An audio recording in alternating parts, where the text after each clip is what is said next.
Hi and welcome to this video. Following on from the last video, which was the thermostat, I'm now doing a service. I've yet to have a chance to get the car on the road, which is really frustrating, but due to it being Easter and all, hopefully sometime soon, so I'm going to crack on now and give it a quick service. Okay, so we've got some front wipers, need some new ones of those. We've got the air filter, got the oil, got spark plugs, and yeah, I think that's it really. It's pretty simple.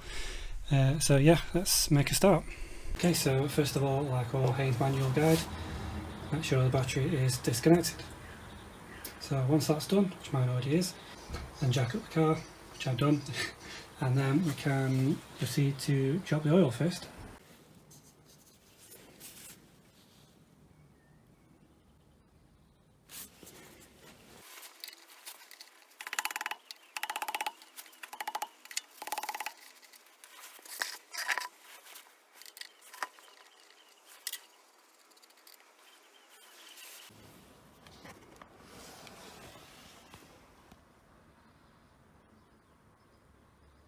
So what we'll do next is the spark plugs for these. Relatively quite simple. Pull the HT lead off and then we can take the spark plug out. Now what I like to do, as you can see, there's a lot of crud and leaves, around each one.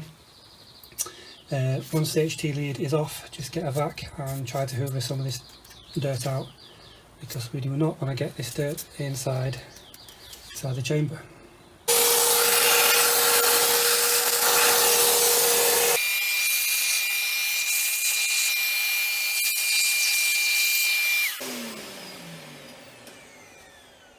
Okay, I forgot to add as well, if you remove the oil filler cap, this will help the oil drain as air is pushed through, so don't forget to take that off. So now these are cleaned out as well, we'll start one at a time. I'm going to start from this end and simply remove the plug and put the new one in. Oh, must forget as well, if you do have a feeler gauge, it's a good idea as well just to double check the distances on the spark plugs, as this will affect the running of the car probably quite a bit, so I do need to make sure that these are right.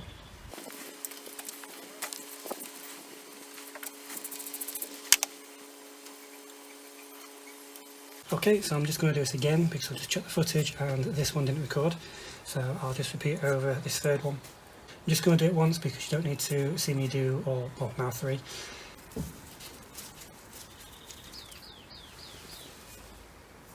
Yep, and there is the old spark plug.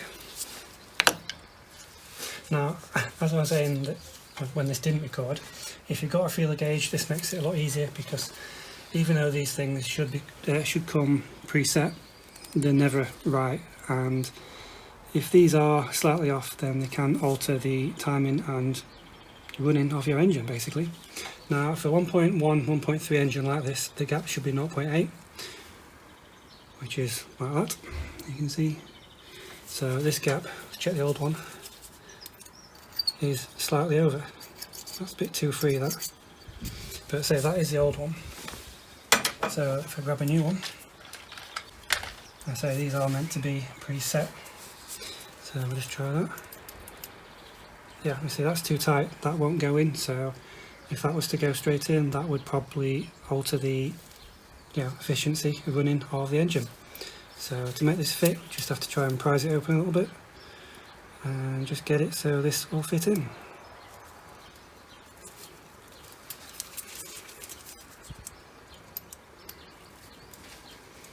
Like so. That now fits in there quite nicely. Can't move it up and down. So that is now set as close as it's going to be. So I've just noticed as well as I'm doing this, there is a little bit more dirt, rust if you like, that's on this hole. So I can show you. It's just in there, so I'm just going to give that another vac.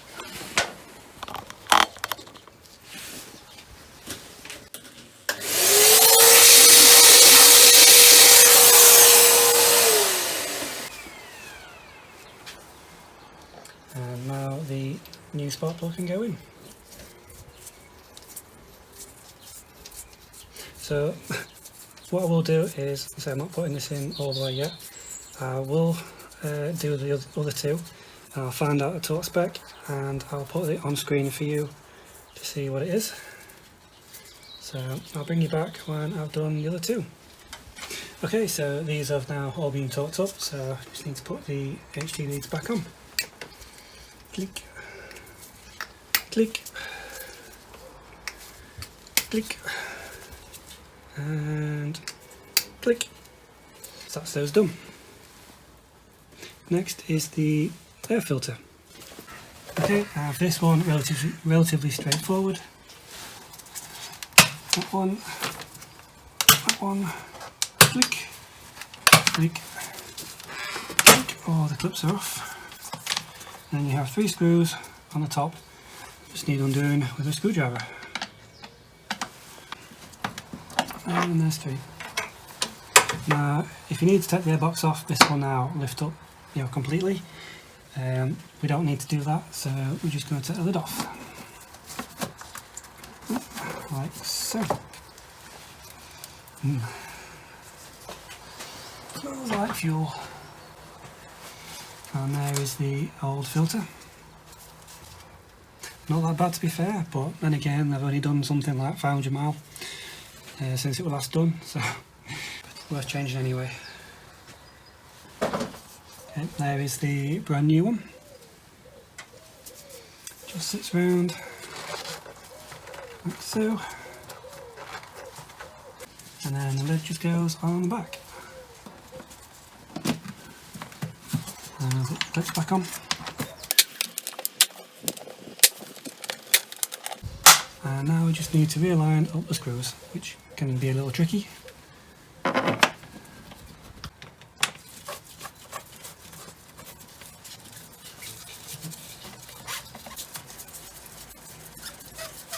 Okay, so by the time now we've done all that, put it back on. The oil that we started off should have now drained. So let's go back underneath and have a look. Okay, so it looks like it's stopped dripping now, only slightly. So what we'll do is I'll just give that a quick wipe and put the drain plug back in.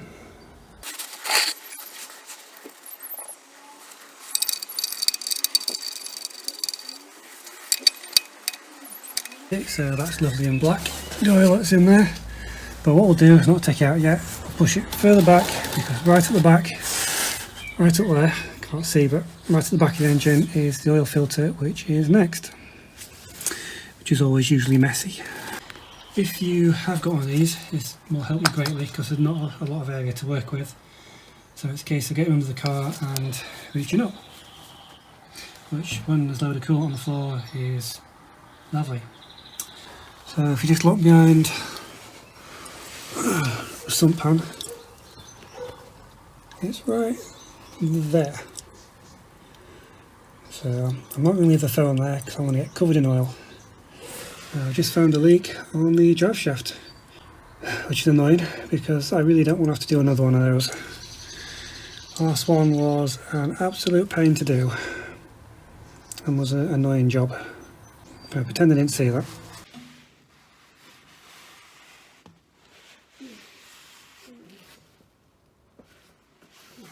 That's the old one off. Oh, paper filters are much easier. And here is the new filter.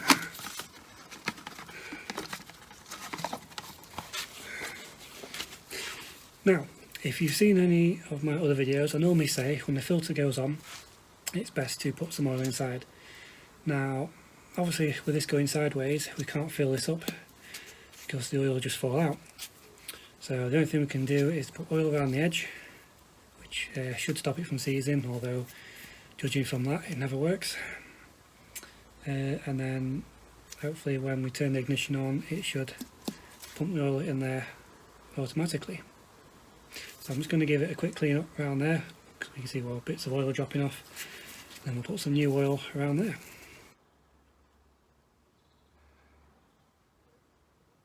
Okay, so that's everything now done underneath. Just give the nut for the oil pan a quick torque up, make sure that's right and tight.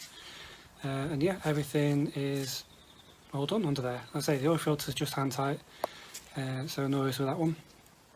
Just obviously don't make it too loose, but not overly tight. So yeah, once that's done, then the car can be dropped back onto the floor. Okay, so once it's back on the floor, nice and safe, take the oil. I've got a 5 litre one here, 1040, which is fireface engine. Okay, so once you've poured some in, don't forget to keep an eye on the dipstick to see what level it is at. So what we're looking for is for the oil to be roughly, probably, don't mind if you go over, oops, but somewhere near the max line. Sometimes you might need to give it just a few minutes, just to let it sink to the bottom. I don't know if you can see that now, but that is, get a torch, just on the, or just under the max line. And what we need to do now is to give the engine a quick turn over.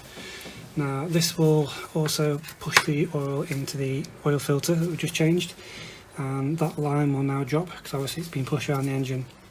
So if we just let it run for 5-10 seconds, turn it off, give it a minute or so to settle, and we'll see where we are with the max line.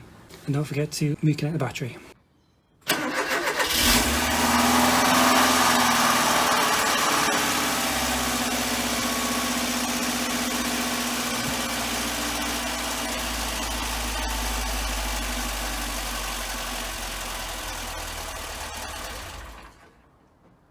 Okay, so hopefully you heard on camera that when the engine first started it was quite tappety, and then once away, that was the oil being pushed around. So I'm just going to give it a few minutes now, just let the engine settle again, and then we'll take another reading. Okay, so I don't know if you can see now, try and get light on, the level has dropped just to above minimum. So I'm just going to pop a little bit more in, just so it's probably about 3/4. And then what I'll do tomorrow is I'll check it, you know, have plenty of time to settle overnight, and see what the actual line is. And if it's near the top, then it's job done. Nearly forgot, last job, 2 wipers.